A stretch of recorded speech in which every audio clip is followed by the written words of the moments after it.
J'ai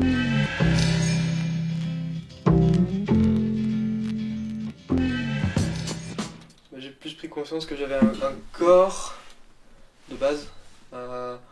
C'était plus en troisième seconde. J'allais à la piscine avec ma soeur le dimanche matin et je me rendais compte que quand je sortais des vestiaires, juste en caleçon, je me sentais pas très bien. Et je sentais un peu le regard des autres parce que j'étais très maigre avant, j'étais très fin. Et pour un mec être très fin, ça manque de charisme, c'est pas très chouette. Et du coup, avec la piscine, au fur et à mesure, j'ai pris confiance en moi, je me suis forcé à oublier le regard des autres, parce que aussi, il y en a qui me prouvaient que les gens pensaient ce que je m'imaginais. Et à force de faire cet exercice-là, je suis allé le plus souvent à la piscine, je me suis un peu plus développé, j'ai pris plus d'épaules, mais pas non plus naturellement, on va dire. C'était pas le but premier de ressembler à un caïd. De toute façon, je ressemble pas trop à un caïd. Et du coup, j'ai pris un corps jusqu'à suffisamment avoir confiance en moi. Aujourd'hui, je pense que c'est bon vis-à-vis de mon corps, pas de soucis, je suis très bien. Je considère pas que j'ai un corps de mec comme Calvin Klein quand il pose pour des caleçons, parce que ça pour moi c'est pas un corps de mec, de toute façon. Bah, moi j'aime bien les gens simples et humbles, donc pour moi c'est un vrai corps de mec, c'est quelqu'un qui s'assume tel qu'il est et qui cherche pas à se modifier pour se sentir mieux. Pourtant c'est ce que j'ai fait, mais à la base c'était parce que j'avais la piscine avec ma soeur, c'était bien drôle. Il y avait la petite motivation d'aller au McDo à la fin, de tout perdre. Et c'était pour me sentir un peu mieux dans ma peau, ouais. C'est vrai que j'étais en insuffisance en fait, j'étais vraiment fin, j'avais un IMC faible. Je faisais 55 kg pour 1m80, ma taille. Maintenant je fais un 83 pour 68 kg, ce qui est correct. Puis après il y a les hormones aussi qui ont joué. Hein. Mine de rien, prendre des poils sur le torse, du coup la peau devient un peu plus épaisse. Je pense que ça joue, donc on voit moins les côtes, par exemple. Puis vers 20 ans aussi, j'ai commencé à prendre naturellement en épaules. J'ai eu une adolescence un peu tardive, un peu des hormones un peu tardives. C'était au niveau de la barbe aussi, putain, j'avais rien à 20 ans. J'avais rien, ça me saoulait. Les potes qui avaient 14 ans qui avaient déjà une barbe, voilà. Quand t'as 3 poils, tu les laisses un petit peu, genre ouais, ça commence, regarde. Parce que je me dis que si je garde pas un peu mes pecs un peu durs, mais ils vont devenir tout plats, enfin tout flasque. Puis je commence à avoir un petit peu de bedaine, mine de rien, il va falloir que je fasse quelque chose quand même. Mais encore une fois, c'est pas pour plaire à l'autre ou pour avoir l'air d'un mec, c'est pour me sentir mieux dans ma peau, moi. Ouais. Même si j'en fais pas une fixette, comme on disait tout à l'heure. C'est plus moi, je me souviens pas avoir une modèle à me dire au lycée ou au collège, oh, ouais, ce mec est bien baraque, faudrait que je sois comme lui, tiens, il est populaire, ça marche bien. Tiens, il y a des gonzesses qui tournent autour, je me souviens pas avoir eu ça. Ce qui importe plus, les mecs, ce serait d'avoir des beaux bras, des beaux pecs, des belles jambes peut-être. C'est vrai que je connais pas de mecs, potes, proches ou loin, hein, ou de connaissances qui sont allés jusqu'à à l'extrémisme pour se modifier le corps ou pour changer physiquement. Personnellement, ça peut arriver d'en parler vite fait dans une conversation un peu comme une futilité. Hein. Ça va, ouais, il fait beau, ouais, tiens, t'as pris du muscle, ouais. On fait quoi ce soir à manger?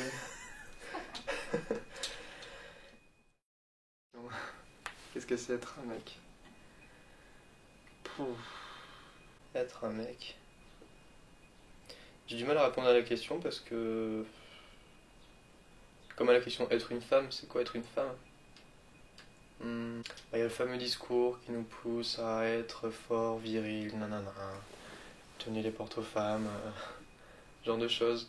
Pour moi, c'est plus la question, c'est comment être heureux en tant qu'homme. Bah, être un bonhomme, pas un bonhomme, non, bonhomme. Pour moi, être un bon homme, c'est quelqu'un qui s'aime comme il est, qui s'assume et qui est bien dans sa peau. Je pense plutôt aux hommes que j'aime pas. Les hommes justement qui se la pètent un peu, qui sont hyper superficiels, qui sont vachement dans la démonstration.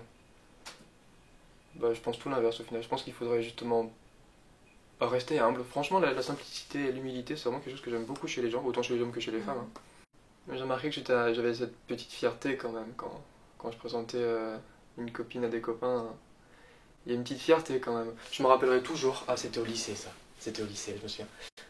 J'étais sur une fille qui me plaisait beaucoup. Et à la récré, alors j'étais avec mes potes, que des mecs, puis je leur disais, bon les gars, je vais à cette récré, je vais lui dire qu'elle me plaît, je vais lui dire que je voudrais sortir avec, tout ça. Et je la voyais avec ses copines là-bas, dans le coin de la récré, elles me regardaient, genre, ah, il est là-bas. Comme ça. Et j'ai dit à mes potes, allez, je me lance. Je suis allé la voir à son groupe de filles, j'ai fait, Mélanie, est-ce que je peux te parler? Ouais, bien sûr, elle était devenue toute rouge, donc je lui ai dit qu'elle me plaisait, tout ça, nanana. Je lui ai demandé si elle voulait qu'on sorte ensemble, elle a dit oui, je lui ai fait un bisou sur la joue, on est reparti chacun de son côté. Les mecs, ils me tapaient sur les épaules, je dis ouais mec, t'es un bonhomme et tout. Et les filles demandent, ah, c'est trop chou, je suis trop contente pour toi. Ouais, non, c'est pas tant le fait que je suis allé la chercher, mais plutôt le fait que je peux plaire. Que ce soit une copine ou simplement le fait de coucher avec quelqu'un juste un soir. Hein. Il y a une forme de fierté. Ça renforce l'ego, c'est sûr. Après, est-ce que ça fait de moi un mec?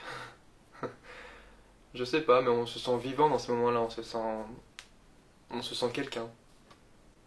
Aller voir une fille, lui dire, hey, tu me plais, et puis que ça marche surtout.